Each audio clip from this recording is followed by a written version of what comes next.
Uy, anong gagawin natin? Ay, ano nga bang gagawin natin? Wait.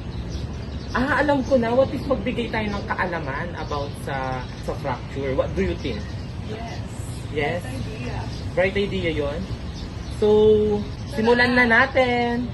Ano nga ba ang fracture? Fracture, a complete or partial disruption in the continuity of bone tissue is called a bone fracture. Bone fractures can happen to any part of the body. There exists of multiple mechanisms by which a bone might break. A closed fracture, for instance, is a break in the bone without any skin tearing or damage to the surrounding tissue. A complex fracture, on the other hand, harms surrounding tissue and breaks through the skin. Because of its increased risk of infection, compound fractures are typically more dangerous than simple fractures. Merong iba't ibang klase ng fracture. But these 5 are the main types of fracture. These are the 5 main types of fracture. First one is stable fracture. The fractured ends of bone align or hardly misaligned. Second, a complex open fracture. The bone may pierce the skin or the skin may rupture of the site of the fracture due to a blow. Third one is fracture transversely. The fourth one is an oblique break. And lastly, the fifth one is the fracture with dominance. Siyempre, meron din itong mga sintomas. Ito ay The location of the fracture, the individual's age and overall health, and the extent of the damage all affect the symptoms. Nonetheless, the following symptoms are commonly experienced by those who have a bone fracture. These are the symptoms of bone fracture. First one is pain. Second is swelling. Third one is bruising. Fourth one is discolored skin around the affected area. Fifth one is protrusion of the affected area at an unusual angle. The sixth one is the inability to put weight on the injured area.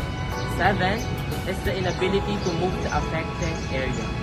8 is a grating sensation in the affected bone or joint. Lastly, a bleeding if it is on open fracture. in more severe cases. The person may experience dizziness, faintness, or lightheadedness, and nausea. Ano naman ang causes ng fracture? Causes of fracture. Strong and durable, healthy bones may survive a remarkable amount of forced blows.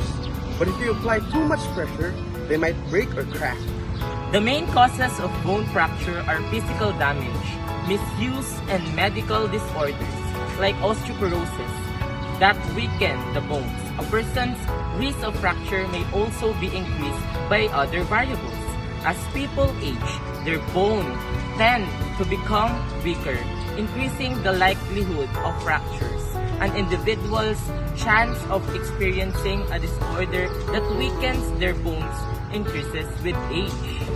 To properly evaluate the fracture, they will frequently need an X-ray and in certain situations, an MRI and or CT scan.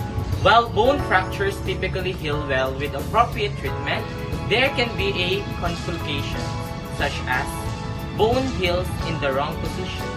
A fracture may heal in the wrong position or the bones may shift during the healing process.